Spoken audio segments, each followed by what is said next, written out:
would like you to please look at this video. What do you see? Just a normal busy street, right? What if I said this was the area where over 50,000 people live? How would you know what this place is even called? Signs. Signs are how we can tell cities, towns, and communities apart. Without them, we'd be lost.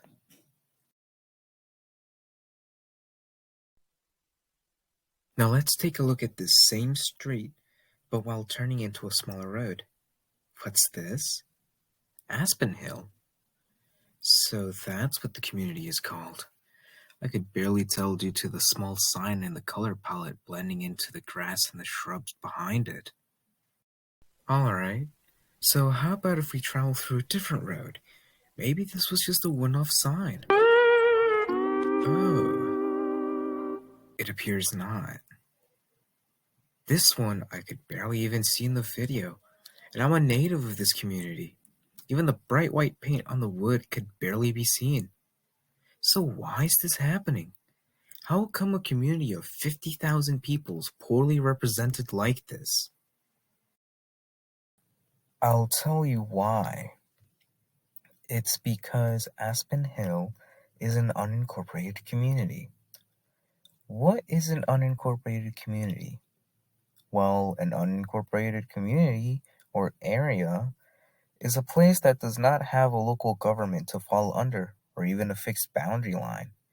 It's just a community of neighborhoods that exists within a county or an area. In this example, Aspen Hill doesn't belong to any local government such as Galesburg, Rockville, or Tacoma Park. Instead, it just falls under the government of Montgomery County, as so do many other unincorporated communities near here. In fact, one area of Aspen Hill is being misrepresented as East Rockville, an incorporated community with its own government, claiming an area that is near the heart of Aspen Hill. Look at this video right here. Now, it may be a bit hard to see, but that's the same argument that was previously made for the painted sign that we saw. But it says East Rockville, Sunoco. Here's a better image of that sign from Sunoco. Or how about a screenshot from Sunoco's own website? It states that the gas station belongs to Rockville, despite the street it is located on being called Aspen Hill Road. And, not to mention, the gas station is between the Aspen Hill Shopping Center and close to the title of Aspen Hill on Google Maps. The problem is not that unincorporated communities do not have signs that represent themselves and to let people know what the area is called. In fact, there are two perfectly good examples of unincorporated community signs just 3 minutes away from Aspen Hill in a place called Glenmont. See, it's a perfectly tall sign and nice with a good contrast that lets people know what the area they're entering is called. And here again, same example. Both of these signs are on Randolph Road and on Georgia Avenue, some of the busiest roads in this area of the county. Or how about Colesville, another unincorporated area just 10 minutes away from Aspen Hill? They have a sign that's very similar to Glenmont, tall, bright colored, with contrasting letters, and located in an area that's easily seen with lots of traffic. So why does this matter again? Well, I'll tell you why, especially to all you folks at the Montgomery County Planning Department and the Mid-County Regional Services Center. This whole video is really meant for you guys. I don't want big flashy signs like it's Las Vegas to replace the existing signs, because that's just not what would be most effective for Aspen Hill.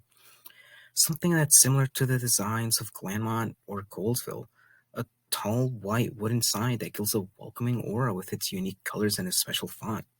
That's what Aspen Hill really needs.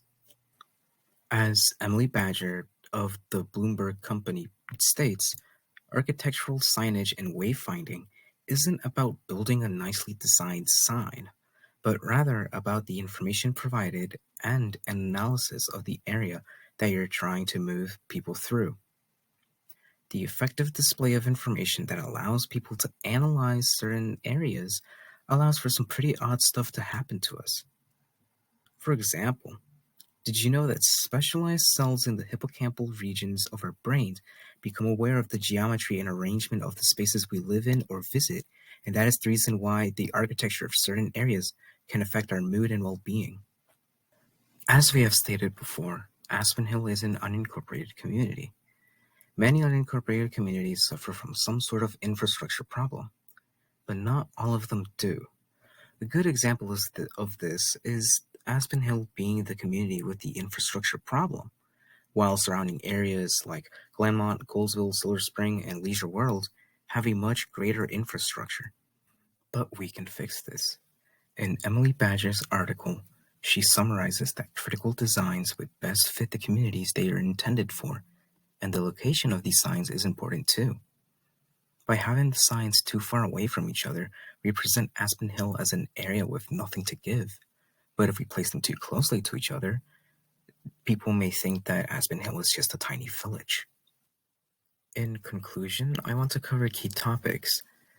This is a call out that is directed towards the Montgomery County Planning Department and the Mid-County Regional Services Center.